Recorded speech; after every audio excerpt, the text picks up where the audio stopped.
morning,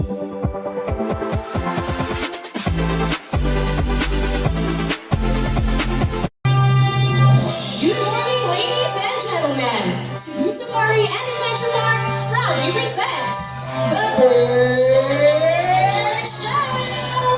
Introducing our host for today, Mr. Sherby. Alright, so hi everyone, hi guys. Good morning. Okay, so did you see our group of pigeons? Did you know that the pigeons were used as a messenger to carry out message to our friends, families, and loved ones? Now, ladies and gentlemen, relax and enjoy, because our flying feather friends are going to show us an amazing treat, awesome stunts, guest participation, important environmental message, and of course, we are more on education, conservation, and entertainment. So now the question is, are you ready to be amazed with our flying feather friends? Alright, so to start with, let me call my partner here to say Miss Debbie. Hi ma'am. So yeah, to welcome our blue and gold buckle name, Amigo. Hi Amigo. So now Amigo originated from South America and he inhabited the rainforest of Brazil. And by the way, Amigo is a very responsible bird and he loves to see his environment clean. Now let's see what Amigo will do. Okay, come on buddy. You get birds up first. You pick up the plastic cup, come on, open up. And drop it inside. Okay, now for the second one buddy. You pick up the Coca-Cola can, open the lid and drop it inside. You eat bird. Okay, now, last one. Open the lid and drop it inside. Now see, if the bird can't do, why can't we, right? So always remember to put your trash in the trash bins, because we all know that cleanliness is next to godliness. Okay, well I guess Amigo together with his flying feather friends has something to tell us. What do you want to say to them, buddy? So welcome to Cebu Safari Bird Show. Now ladies and gentlemen, from the jungle of South America, here comes our flying macaws. So here are the blue and gold macaws and Kyle. Hi Kyle. And Carl, and wait, there's more. Please come out, buddies. Here you are. Okay. So we have a total of 6 blue and gold macaws. Named Harry, Harvey, Tommy, Matt, Carl, and Carl. And our green wing macaw named Ringo. Okay, say hi everyone. So by the way, macaws are very adaptive birds to whatever environment they are in. It becomes quite normal for them. And if they were surrounded with many people, they will accept many people. On their diet, they love to eat varieties of seeds, fruits, and vegetables. And they also have a powerful beak that can crack a hard-shelled nuts. So in fact, we have a total of 370 species of parrots around the world. And of course, the macaws are the largest. Okay, well I guess they're going back home to get the food, so a round of applause for flying macaws. Now ladies and gentlemen, for our next bird, he's a very special, intelligent, and of course a handsome bird. But I need your help to call his name. Everybody say Jumbo. Louder, please say Jumbo. Okay, now Jumbo, please come out. Here you are, okay. Hi buddy. Okay, face the crowd. Alright, so this time buddy, I want you to wave at them. Can you wave back? Hi. Good bird. Okay, one more wave at them. Come on. Alright, so macaws have a very long tail and feathers that can grow up to 3 feet from their head to tail, and their tail can reach up to 2 feet. Now Jumbo is going to show his beautiful tail. Now buddy, can you turn around? Turn around, good bird. 1, 2, last one. 3, okay. So we can see most of the colors outside their body and less color under its wing. Now Jumbo is going to show his beautiful wings. Everybody say wings. Good bird, okay. One more buddy, say wings. Alright, so macaws' feet are zygodactylous, meaning they have 2 toes that points forward and 2 toes that points backward. And they also use their beak to hold on things and climb. Now as you can see, Miss Debbie, she has a ground nut. She will place it inside the plastic basket, and that's our reward for Jumbo. Now let's see how Jumbo will get his reward. Okay, pick it up, buddy. Okay, so we carefully lift up the plastic basket and good for getting his reward.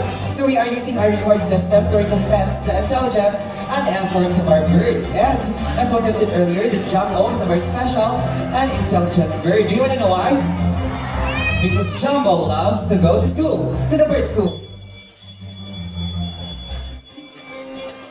Alright, so we prepared 2 tests for Jumbo. First, we will be having a spelling test. So as you can see, we have here 5 animal pictures: the zebra, tiger, snake, horse, and the camel. And I want you to choose 1 animal picture only. Okay, so what do you choose? Louder, please. Okay, so I hear tiger, please chat. So Mr. Irvin is preparing the Jumbo letters. Let's have a short interview together with these students. Okay, now, good morning, how are you? Doing great. Alright, so what are Jumbo's favorite foods? Varieties of seeds, fruits, and vegetables. Okay, thank you, Mr. Irving. Now, buddy, just take a look at the picture carefully and watch the spell of the tiger. Okay, so first letter. So excited. So Jumbo, pick up the letter I. So next letter, buddy. Okay, good bird. So Jumbo, pick up the letter E. Now, for the third letter, what do you choose? Alright, okay, now, for the fourth letter. So Jumbo, pick up the letter C now for the last letter.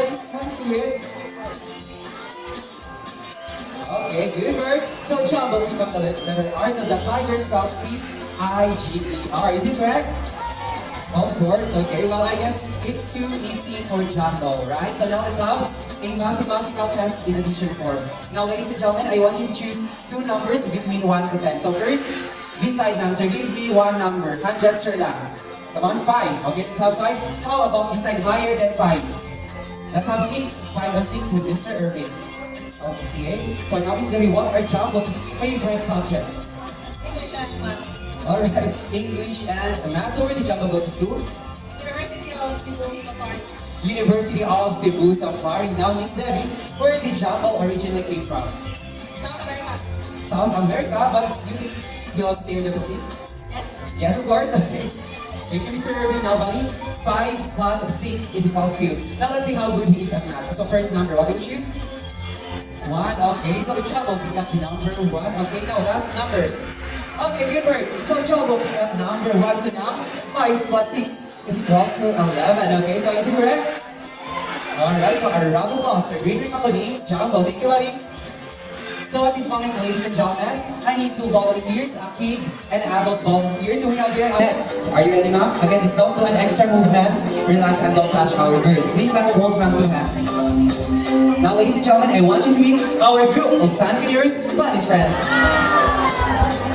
Now, as you can see, our birds are free to fly because we don't clip their wings. So we'll let our birds engage in their natural habitat to exercise their natural behavior. Thank you very much, ma'am. Hand on one hand. Again, just don't do an extra movements. Relax and don't touch our birds. So are you ready, ma'am? Alright, so let me introduce to you our couple birds named Ding and Dong. So by the way, Sandcanoers are monogamous type of birds, meaning they only have one partner for the lifetime. And if their partner dies, that's the only time they'll choose or find another mating partner. Okay, thank you very much, ma'am. Thank you. You may now take your seat. And of course, for the last volunteer, I need an adult volunteer. Okay, ma'am, you have here many, ma'am, but I also need money. Okay, good morning, ma'am. Hi, how are you? Okay, not excited. So, may I ask what's your name po? Okay, so it's nice. Okay, so from now on, just keep your money for a while and put it in your pocket because we need it later, okay? And can you please hold this team now with your 2 hands, then face the crowd. Okay, so again, just don't do the extra movements, relax and don't touch our bird. So, nice, are you ready, ma'am? Okay, so we have another bird species, our flying lories. Please come out. Just don't move. So here are black-cap lories and rainbow lories. So lories are constantly active and noisy. So approximately 70% of their day spent feeding and they will travel more than 48 kilometers a day to find their food. So some of the lories can feed on as much as 650 flowers each day. Okay, thank you guys. Alright, so now Ma'am Nice, can you please get back your money now? Please show me the crowd. So as you can see, ladies and gentlemen, Ma'am Nice has 500 peso bill. Here. So all you have to do, ma'am, is to fold your money 3 times, same direction. Okay, 1, 2, 3. Now raise your right arm with your money just like this. Again, just don't do an extra movements, relax, and don't touch our bird. Okay, so we have another Sandcanoer named Sunny. Please come up, Sunny. So Sunny loves money. Normally in the wild, they love to pick up things to build their nest. Now let's see what Sunny will do. Come on, buddy. Alright, so you like to Ma'am Nice and come on, get her money. Now go to Miss Debbie. Thank you, Miss Debbie. Buying Sunny and buying money. Well, that's alright. So, gusto ko ba? Let's do it again. Do you have another money? How about 1,000? 1,000. Lower ba? Okay. Alright, so here, please come back here. So we're just joking. So Sunny is a very good bird and he is very kind. So he will return back your money. Okay, ma'am? Again, now, see you on the side. Alright, so Sunny, please come out. Can you please return back your money? Alright, be a good bird, ha? Come on, where's the money? Okay. Give it back, say thank you, and give back, nice. Give it back. Okay, good bird, now go to Miss Debbie. Alright, thank you, Miss Debbie, thank you, Sunny. And of course, thank you very much, Ma'am Nice. Thank you, ma'am. Thank you, ma'am. So from the jungle of South America, let's wander the rainforest of Brazil because we have here our most handsome, our yellow-crowned Amazon parts named Lani and Rudy, together with their mentors, Miss Jen and Miss Rachel. Thank you, Mr. Sherby. Hello, everyone. This is our yellow-crowned Amazon Parrot named Lani and Rudy. Yellow-crowned Amazon Parrot is the most commonly kept Amazon due to its talking ability and playfulness. Yes, we make tomato song what we heard every day. Can you say hi?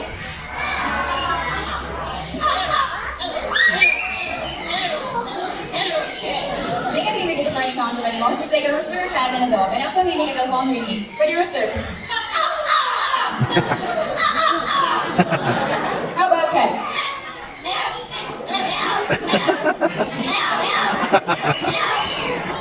Ready, any more?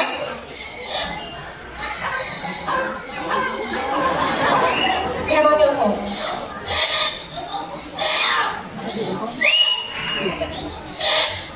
Okay, how about whistle?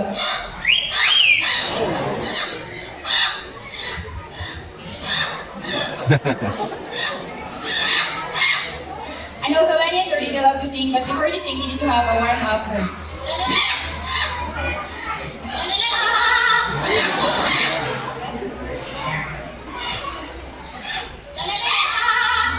How about the first song?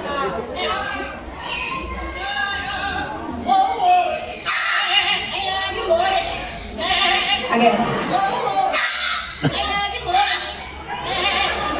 Okay, for the second song, it plays first. Who's celebrating your birthday today already this month? Hi, happy birthday, listen carefully, because Danny and Rudy will sing happy birthday song. Who's your birthday? Okay, let's sing happy birthday. Okay, let's sing happy birthday.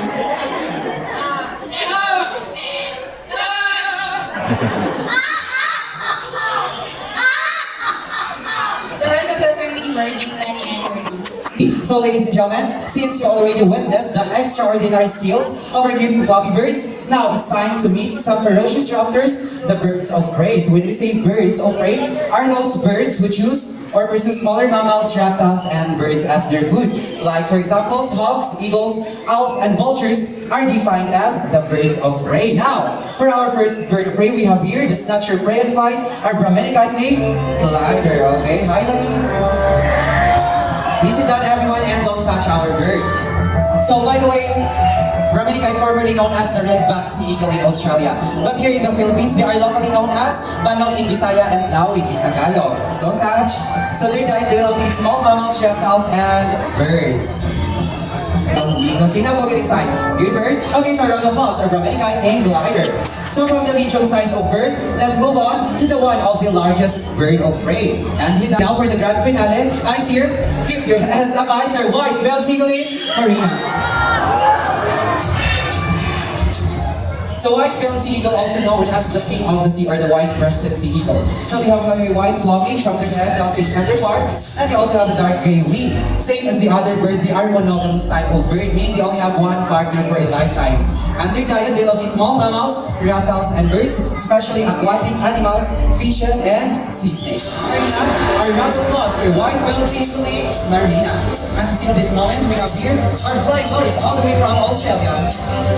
So we have here three types of lorries, the classic lorries, chattering lorries, and the redundant lorries. And to make this moment more memorable, we have here the symbol of love, peace, prosperity, and harmony, our beautiful features. Also, our scarlet ivy all the way from South America. I'm sure from you, here's that one, okay.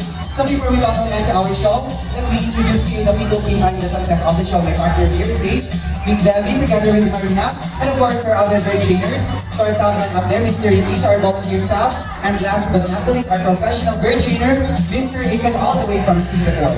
And here's truly, my name is Shirley, so thank you everyone, and enjoy the rest of the while. Thank you very much.